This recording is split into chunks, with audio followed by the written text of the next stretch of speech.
Hello， 大家好，我係 Mavis 雞蛋妹。相信好多啱啱新屋入伙嘅朋友都會買下啲電鑽啊、電批嚟做裝家私，或者轉下場做下 DIY 嘢。但市面上有咁多批，有電鑽有油壓鑽，究竟點揀好呢？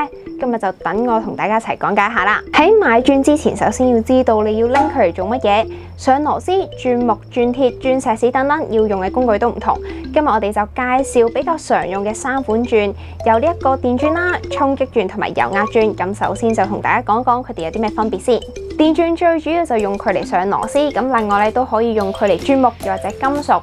佢嘅原理就係透過順時針同埋逆時針轉，再加埋個批頭就可以上同埋拆螺絲啦。咁如果加個鑽嘴咧，就可以鑽個窿。咁不過因為佢只係識係咁轉圈啦，咁所以鑽嘅材質就只限木啦、金屬同埋塑膠等等。咁第二款就係呢一個衝擊鑽啦。衝擊鑽除咗識轉之外，仲有撞擊嘅功能，咁即係好似錘仔咁，叭叭叭叭叭叭叭。咁所以佢有晒電鑽嘅所有功能之外，仲可以鑽埋一啲非主力嘅石屎牆、又或者沙磚等等嘅材質。油壓鑽相對起呢個衝擊鑽，佢嘅力度咧就更加大，所以主要咧就會拎佢嚟鑽牆啦，或拎佢嚟上螺絲，好容易會因為力度難以控制，搞到滑牙。咁而鑽木同埋鑽金屬，佢都未必太適合啦。而家就睇一睇我台上面嘅啲4款電批啦。咁電批嘅形狀咧就係咁樣嘅，呢一個就係12V 嘅電批，前邊就有扭力嘅調校啦。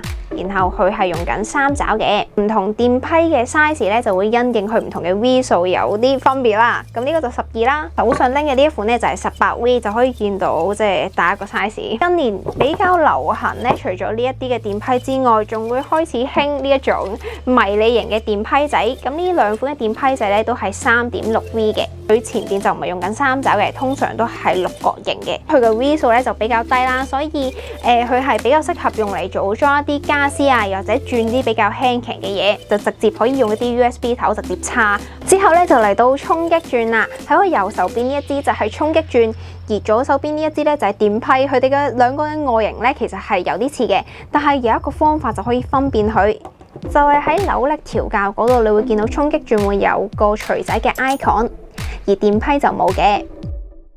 最後咧就嚟到油壓鑽啦，一睇就知道油壓鑽嘅 size 大好多啦，咁應該有我前手臂咁長，咁佢基本都係呢一種 size 噶啦，咁拎上手都係重好多，咁因為佢重好多嘅緣故啦，除咗後邊有個手柄之外咧，前面都加咗個手柄方便啲去施力嘅，咁就可以咚咚咚咚咚咚咚咚咚咁樣。咁佢前邊咧亦都唔係用3爪啦，而係用4坑嘅，咁就方便落呢一啲石屎嘅鑽嘴。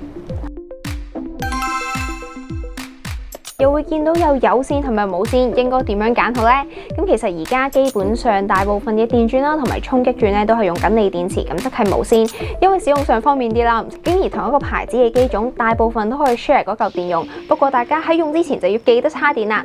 咁而油壓鑽咧就有分有線同埋冇線，佢哋兩個最明顯嘅分別就係價錢。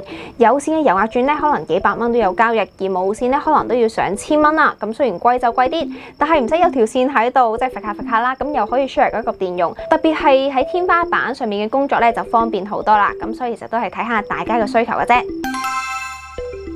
如果大家揀咗無線嘅鑽咧，就要睇埋佢嘅伏特啦。咁好多時候大家都會喺電池又或者機身睇到佢有幾多伏啦，例如有12伏、18伏又或者20伏。咁呢啲係代表啲咩呢？咁其實咧伏數咁即係等於俾到幾多 power 俾呢部機啦。咁數字越高，咁呢個力度就會越大。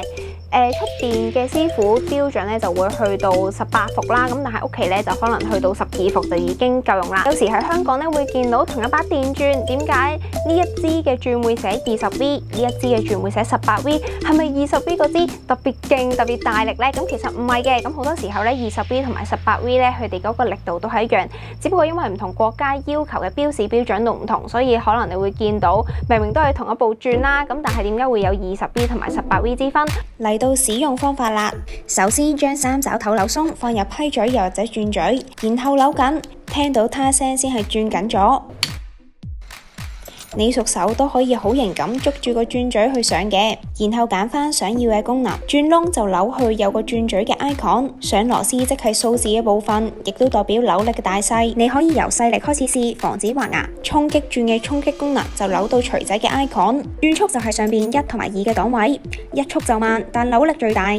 二速係快速，但係扭力咧就細過一速。通常轉啲冇咁硬嘅嘢要快就可以用二速，而轉啲比較硬要用力嘅嘢就要開一速啦。最後揀正反轉，箭嘴向前就即係上螺絲轉入，向後就係鬆螺絲轉出，中間就係 lock 掣。油壓轉都唔難嘅，首先你要揀好要用嘅石屎轉嘴，就咁放入去拍實，確保唔甩就可以啦。鬆出嚟就係拉後個頭再掹出。工作模式就喺機身側邊揀返平轉、衝擊同作。如果要轉長就記得揀返衝擊功能。